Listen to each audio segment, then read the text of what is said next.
ಇಲ್ಲಿ ಬಂದಿರತಕ್ಕಂಥ ಎಲ್ಲ ನನ್ನ ಮಾಧ್ಯಮ ಮಿತ್ರರು, print media and press media, ಹಾಗೂ ಭಾಳಷ್ಟು ಜನ ಹುಡುಗರು ಅಭಿಮಾನಿಗಳು ಬಂದಿದ್ದೀರಾ. ಆ್ಯಂಡ್ ನಮ್ಮ ಪ್ರೊಡ್ಯೂಸರ್ ಫ್ರೆಂಡ್ಸು ಭಾಳಷ್ಟು ಜನ ಬಂದಿದ್ದೀರಾ. Yashu, thank you. ನನಗೂ ಸ್ಪೆಷಲ್ ಥ್ಯಾಂಕ್ಸ್ ಆಮೇಲೆ ಹೇಳ್ತೀನಿ. ಭಾಳ ಜನ ಇಲ್ಲಿ ಬಂದಿರೋರು ಎಲ್ರಿಗೂ ಧನ್ಯವಾದಗಳು ಹೇಳ್ತಾ. ಆ್ಯಂಡ್ ಸೇಮರ್ ಅವ್ರು thank you so much. And ಮೊದಲನೇದಾಗಿ ನಮ್ಮ ತರುಣ್ ಶಿವಪ್ಪ ಅವರು, ಥ್ಯಾಂಕ್ ಯು ಸರ್, ನಿಮ್ಮ ಒಂದು ಈ ಜಾಗ ನಮಗೆ ಕೊಟ್ಟಿದ್ದಕ್ಕೆ thank you so much. And ಎಲ್ಲ ಹುಡುಗರು ಕಷ್ಟಪಟ್ಟು ಕೆಲಸ ಮಾಡಿದ್ದಾರೆ. Kiran, and I wanted to thank Kiran, ಯಾಕಂದರೆ ಲಾಸ್ಟ್ ಟೈಮು ನಾನು ಬಲರಾಮ ಟೈಟಲ್ ಲಾಂಚ್ ದಿನಾನೂ ಹೇಳಿದ್ದೆ ಇದೇ ಕಿರಣ. ಸೊ ಇದು ನನಗೆ ಲಂಕಾಸುರ ಇಂದ ಹಿಡಿದು, ಮಹಾದೇವ ಇಂದ ಹಿಡಿದು, ಬಲರಾಮ ಇಂದ ಹಿಡಿದು ನೆಲ್ಸನ್ಗೂ ಭಾಳಷ್ಟು ಕೆಲಸ ಮಾಡಿದ್ದೇನೆ. ಸೊ ಅಸಿಸ್ಟೆಂಟ್ ಡೈರೆಕ್ಟರ್ ಆಗಿ, ಅಸೋಸಿಯೇಟ್ ಆಗಿ. ಸೊ ಇಂಥ ಕೆಲಸ ಮಾಡಲ್ಲ ಅಂತಲ್ಲ, ಎಷ್ಟೊತ್ತಿಗೆ ನೀವು ಕರೀರಿ, ಎಷ್ಟೊತ್ತಿಗೆ ನೀವು ಮಾಡಿ ಅಂತೇಳಿ. ಸೊ ಇಲ್ಲೂ ಭಾಳಷ್ಟು ಎಲ್ಲ ಕರೆಕ್ಷನ್ಸ್ ಎಲ್ಲ ಮಾಡೋಕ್ಕೆ ಅವನೇ ಓಡಾಡ್ಕೊಂಡಿದ್ದೆ. Thank you Kiran, thank you. And ಮೊದಲನೇದಾಗಿ ಈ ಸಿನಿಮಾ ಸ್ಟಾರ್ಟಿಂಗ್ ಮಹಾದೇವ ನನ್ನ ನಮ್ಮ ಅನ್ನದಾತರು, ನಿರ್ಮಾಪಕರು, ಧನ್ಯವಾದಗಳು ಸರ್. ಕೇಶವ ಸರು, ಧನುಷ್ಗೆ ಭಾಳಷ್ಟು ನಾನು ಥ್ಯಾಂಕ್ಸ್ ಹೇಳಬೇಕು. ಯಾಕಂದರೆ ಪ್ರತಿದಿನವೂ ಸೆಟ್ಟಲ್ಲಿ ಓಡಾಡ್ತಿದ್ದು ಧನುಷ್. ಒಂದಿಷ್ಟು ಎಕ್ಸ್ಪೀರಿಯನ್ಸ್ ಇದೆ, ಯಾಕಂದರೆ ಆಲ್ರೆಡಿ ನೀವು ಸಿನಿಮಾ ಮಾಡಿದರೆ ಒಂದು ಚಿಕ್ಕದೊಂದಲ್ಲ, ಎಲ್ಲ ಸಿನಿಮಾ ಒಂದೇನೆ. ಅಂದರೆ ನಿಮ್ಮ ಎಕ್ಸ್ಪೀರಿಯನ್ಸ್ಗೆ ಫಸ್ಟ್ ಸಿನಿಮಾ ಅದು. ಬಟ್ ಇದು ಒಂದು ಆ್ಯಕ್ಷನ್ನು ದೊಡ್ಡ ಒಂದು ತಾರಾ ಬಳಗ ಅಂತ ಇರೋವಂಥ ಸಿನಿಮಾ ಮಾಡಿದ್ದಾರೆ. ಬಟ್ ಇವ್ರನ್ನ ಎಲ್ಲರನ್ನೂ ನಿಭಾಯಿಸಿ ಸೆಟ್ಟಿಗೆ ಕರ್ಕೊಂಬಂದು, ಆಮೇಲೆ ನನಗೆ ಮಹಾದೇವ ಎಷ್ಟು ಸ್ಪೆಷಲು ಅಂತ ಹೇಳ್ತೀನಿ. ಯಾಕಂದರೆ ಫಸ್ಟು ಇವರಿಬ್ಬರಿಗೆ ಥ್ಯಾಂಕ್ಸ್ ಹೇಳಬೇಕು.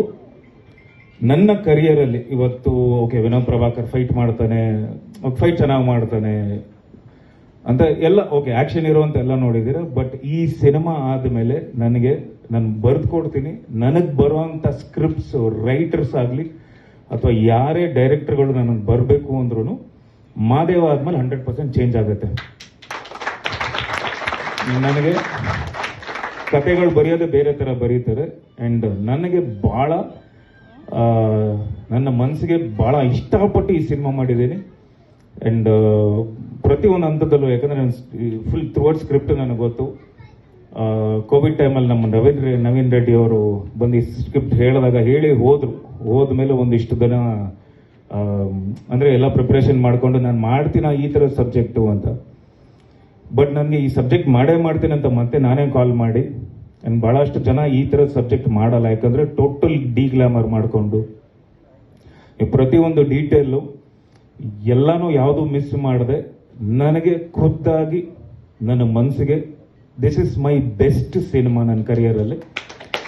ಒನ್ ಆಫ್ ದಿ ಅಂದರೆ ಅತ್ಯುತ್ತಮ ಒಂದು ಚಿತ್ರ ಅಂದರೆ. ಆ್ಯಂಡ್ ಆ್ಯಸ್ ಎನ್ ಆ್ಯಕ್ಟರ್, ಒಬ್ಬ ನಟನಾಗಿ ಈ ಸಿನಿಮಾಲ್ಲಿ ನಾನು ಗುರುತಿಸ್ಕೊಳ್ಳೋದು ಭಾಳಷ್ಟಿದೆ.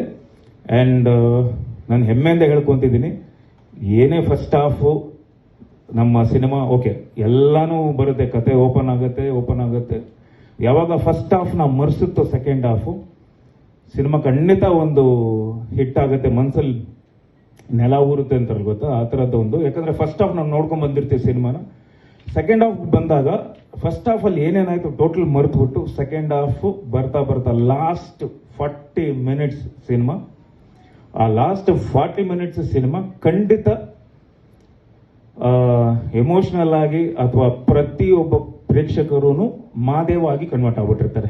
ಸೊ ಮಹಾದೇವನಾಗಿ ಕೂತ್ಕೊಂಡು ನೋಡ್ತಾರೆ ಸಿನಿಮಾನ. ಅದೊಂದು